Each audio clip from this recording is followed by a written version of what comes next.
Ahmad Maulana Ibrahim. Muhammad Abdul Arifin. Kami dari kelompok 1. Pada kesempatan kali ini kami akan mempresentasikan tentang ciri-ciri makhluk hidup, benda tak hidup, keanekaragaman makhluk hidup, dan klasifikasi makhluk hidup. Ciri-ciri makhluk hidup. Yang pertama, bergerak. Semua makhluk hidup dapat bergerak. Manusia dan hewan dapat bergerak bebas atau pindah tempat. Untuk bergerak, manusia dan hewan memerlukan sarana bantu untuk bergerak yang disebut alat gerak. Alat gerak dapat berupa kaki untuk berlari, sirip untuk berenang, atau sayap untuk terbang. Yang kedua, memerlukan makanan. Makanan dan air merupakan kebutuhan bagi kita semua.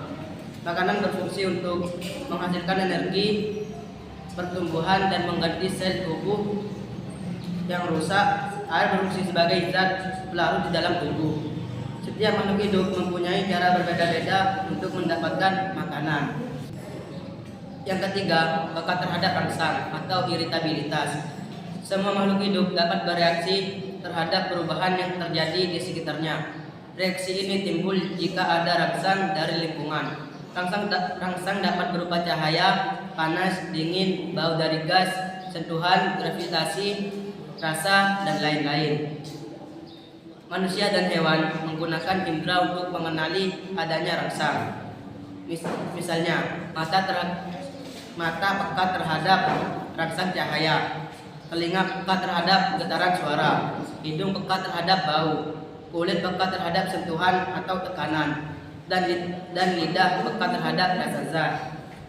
5. Tubuh. 4. Bernapas atau respirasi. Bernapas atau respirasi merupakan proses mengambil oksigen dari lingkungan dan memerlukan gas karbon dioksida dari tubuh. Oksigen digunakan untuk mengubah zat makanan menjadi energi secara kimiawi. Energi yang dihasilkan digunakan untuk berbagai aktivitas tubuh. Manusia bernapas dengan paru-paru. Hewan yang hidup di darat juga bernapas dengan paru-paru. Misalnya kucing, kelinci, ayam, burung, dan sapi.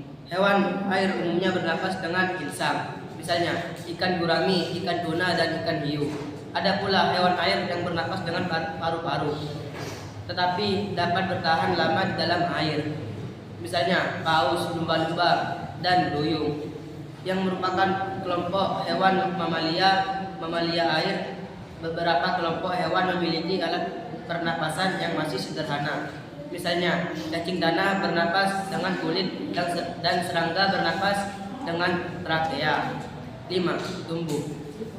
Semua makhluk hidup mengalami pertumbuhan mulai dari kecil hingga menjadi besar. Bayi yang kecil waktu baru lahir akan tumbuh menjadi remaja dan kemudian menjadi dewasa. Anak hewan yang semula kecil lambat tahun tumbuh menjadi besar seperti induknya.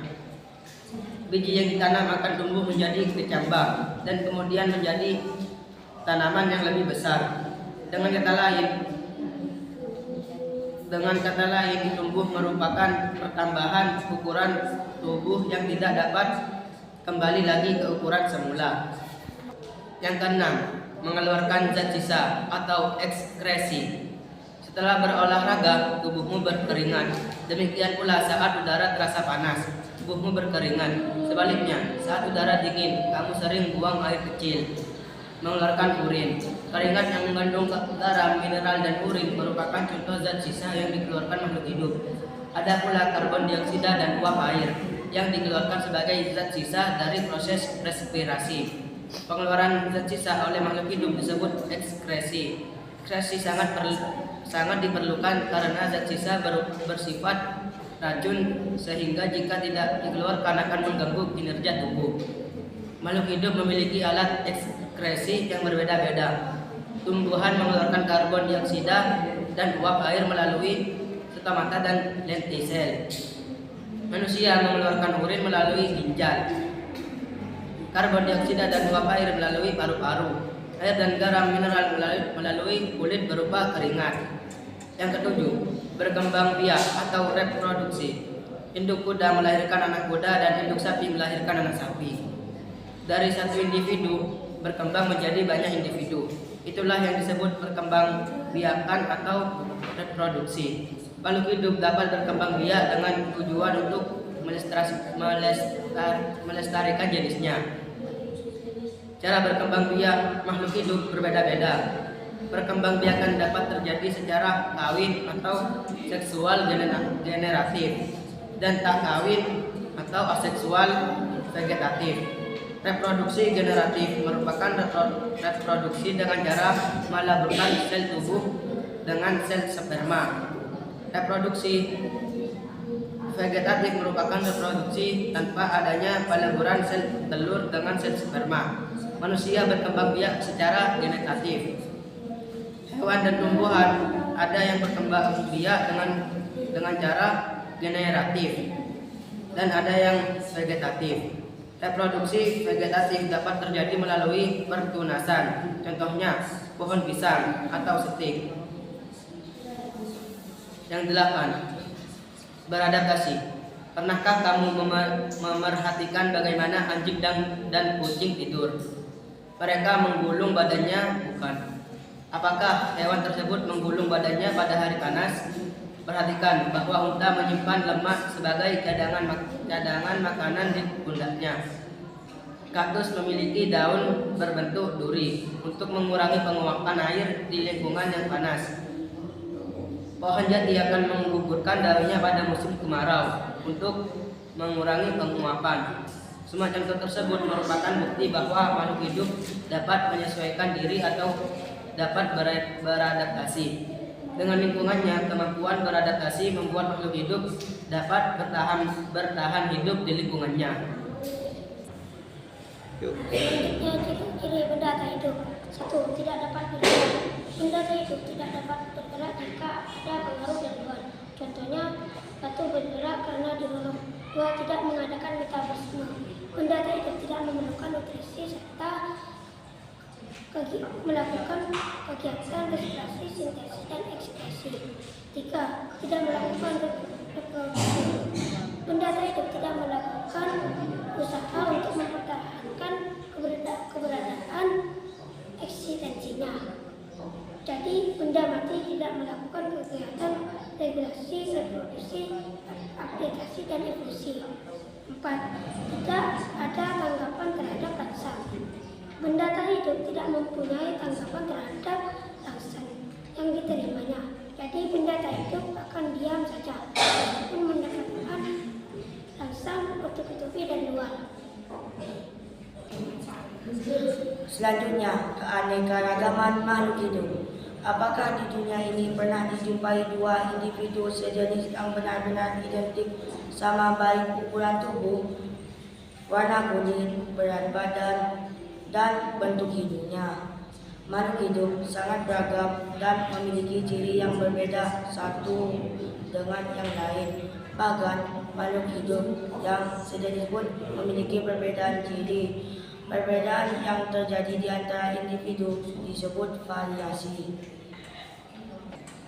Contohnya, pada jenis burung ada burung elang, burung kolibri, burung raja udang, burung gereja, burung finch, dan burung paruh sendok. Klasifikasi makhluk hidup. Makhluk hidup begitu beragam sehingga manusia melakukan pengelompokan klasifikasi untuk mempermudah dalam mempelajari makhluk hidup. Dalam kehidupan sehari-hari, manusia melakukan pengelompokan makhluk hidup. Para pedagang di pasar misalnya mengelompokkan buah-buahan berdasarkan jenisnya, seperti kelompok jeruk, salak, apel, mangga, dan semangka. Selanjutnya, setiap jenis buah dikelompokkan lagi, misalnya salak pondok, salak Medan, apel Malang, mangga harum manis. Semua itu dilakukan agar pembeli mudah mengenali dan memilih buah yang diinginkan. Selanjutnya, tahapan klasifikasi. Dalam melakukan klasifikasi, Linnaeus terlebih dahulu melakukan identifikasi ciri suatu makhluk hidup. Seluruh ciri yang ada, baik ciri anatomi, fisiologi, dan morfologi, maupun tingkah laku, dicatat dan dipelajari. Setelah itu, Dilanjutkan dengan pengelompokan berdasarkan persamaan ciri yang telah diamati makhluk hidup yang mempunyai ciri yang sama dikelompokkan dalam satu kelompok.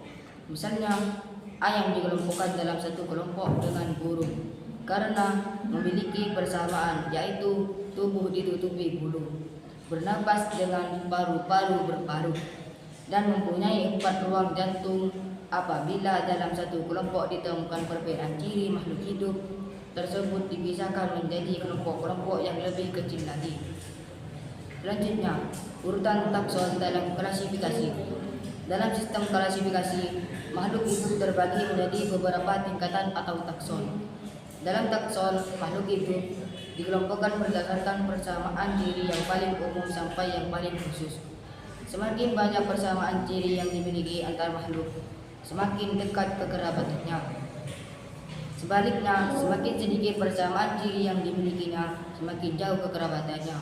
Susunan takson yaitu terdiri dari kingdom, divisi, kelas, ordo, famili, genus, spesies. Selanjutnya, kunci identifikasi. Kunci identifikasi merupakan petunjuk yang dapat digunakan untuk mengidentifikasi kelompok maupun jenis organisme. Dalam kunci identifikasi tercantum ciri organisme yang diidentifikasi.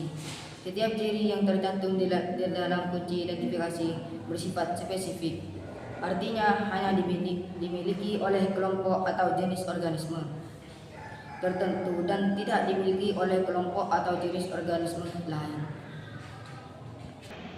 Cukup sekian pembahasan dari kami, kurang dan lebihnya kami mohon maaf. Assalamualaikum.